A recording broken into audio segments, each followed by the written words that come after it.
Hi students, ನಾವು ಸೈದನ್ school ಅನಂತಪುರಿಂದ ಬಂದಿದ್ದೀವಿ. ನೀನು ಕೋಚಿಂಗ್ ಎಲ್ಲ ಹೋಗಿದ್ರೆ ಮೊದಲು ನೀನೇನು ತಿಳ್ಕೊಬೇಕಂದ್ರೆ ಅವರಲ್ಲಿ ಚಾಪ್ಟರ್ ಅಂತ ಒಂದು ಚಾಪ್ಟರ್ಗೆ ಸಿಲೆಬಸ್ ಹೇಳ್ತಾ ಇದ್ದೀರಾ ಇಲ್ಲ ಅಂತ ನೋಡಬೇಕು.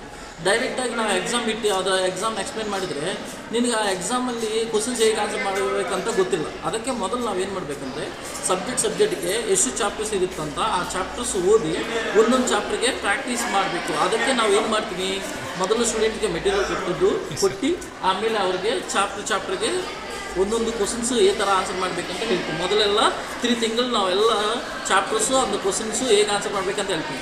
ಆಮೇಲೆ ಚಾಪ್ಟರ್ಸ್ ಆದಮೇಲೆ ಒಂದೊಂದು ಚಾಪ್ಟರ್ ಎಕ್ಸಾಮ್ ಇರುತ್ತೆ. ಎಲ್ಲ ಸಿಲೆಬಸ್ ಕಂಪ್ಲೀಟ್ ಮುಗಿದ ಮೇಲೆ ನಾವು ಎಲ್ಲ ಒಂದೇ ಎಕ್ಸಾಮ್ ಪ್ಯಾಟರ್ನಲ್ಲಿ ಫೈನಲ್ ಎಕ್ಸಾಮ್ ಈ ಥರ ಇರುತ್ತೋ ಆ ಥರ ಜಾಸ್ತಿ ಮಾಡಲ್ಸ್ ಎಕ್ಸಾಮ್ಸು ಕಂಡಕ್ಟ್ ಮಾಡಿ ಆ ಪೇಪರ್ಗೆ ಡೈಲಿ ಎಕ್ಸ್ಪ್ಲೇಷನ್ ಕಂಡಕ್ಟ್ ಮಾಡ್ತಾ ಇರ್ತೀವಿ.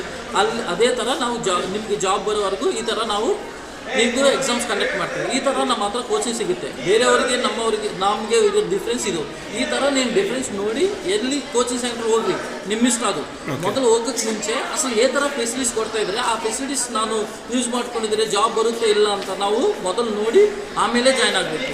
ಈ ಥರ ನೀನು ನೋಡಿದಿಲ್ಲ ಅಂದರೆ ಡೈರೆಕ್ಟಾಗಿ ಜಾಯ್ನ್ ಆಗಿದ್ರೆ ಅದರಲ್ಲಿ ನಿನಗೆ ಸರಿಯಾಗಿ ಕೋಚಿಂಗ್ ಸಿಗಲ್ಲ ಅಂದರೆ ನೀನೇ ಪ್ರಾಬ್ಲಮ್ ಫೇಸ್ ಮಾಡೋದು. ನಮಗೆ ಖಂಡಿತ ಬ್ಯಾಂಕ್ ಕೋಚಿಂಗ್ ಹೋಗಿದ್ರೆ ಸುಮ್ಮನೆ ಎಕ್ಸಾಂಪಲ್ ತೊಗೊಂಡಿದ್ರೆ ನಿನಗೆ 6 and 8 ತಿಂಗಳಿಗೆ ಜಾಬ್ ಬರಬೇಕು ಖಂಡಿತ. ಇಲ್ಲ ಅಂದರೆ 1 ವರ್ಷ, ಓಕೆ 1 ವರ್ಷ ನಿನಗೆ 3 ವರ್ಷ 4 ವರ್ಷ ಸ್ಪೆಂಡ್ ಮಾಡಿದರೆ, ಏಕೆಂದರೆ ಆ ಥರ ಟೈಮ್ ಸ್ಪೆಂಡ್ ಮಾಡಬೇಕಂದ್ರೆ ನಮಗೆ ಗೊತ್ತಿಲ್ಲ ಯಾವ ಥರ ಪ್ರಿಪೇರ್ ಮಾಡಬೇಕಂದ್ರೆ. ಅದಕ್ಕೆ ನಾವು ಮೊದಲು ಜಾಯ್ನ್ ಆಗಿ ಮುಂಚೆ ಹೇಗೆ ಜಾಯ್ನ್ ಆಗಬೇಕು, ಎಲ್ಲಿ ಜಾಯ್ನ್ ಆಗಿದ್ರೆ ನಮಗೆ ಸಿಲೆಬಸ್ ಎಲ್ಲ ಕವರ್ ಮಾಡ್ತಾರೆ, ಎಲ್ಲಿ ಜಾಯ್ನ್ ಆಗಿದ್ರೆ ನಮಗೆ ಬೇಗ ಜಾಬ್ ಇರುತ್ತೆ ಅಂತ ನೋಡಿ ಆಮೇಲೆ ಜಾಯ್ನ್ ಆಗಬೇಕು. ಓಕೆ, ಅದು ನಮ್ಮ ಹತ್ರನೇ ಇಲ್ಲ, ನೀನು ಉಳ್ಕೊಳ್ರಿ, ಎಲ್ಲ ತಿಳ್ಕೊಳ್ರಿ, ಎಲ್ಲ ಬಗ್ಗೆ ಎಂಕ್ವೈರಿ ಮಾಡಿ ಆಮೇಲೆ ಜಾಯ್ನ್ ಆಗಿ. ಓಕೆ, ಎಲ್ಲರಿಗೆ ನಮಸ್ಕಾರ. Thank you sir.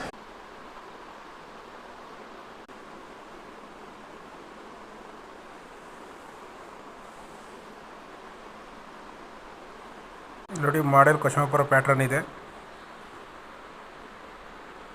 ನೋಡ್ಕೊಳ್ರಿ ಒಂದು ಸರಿ.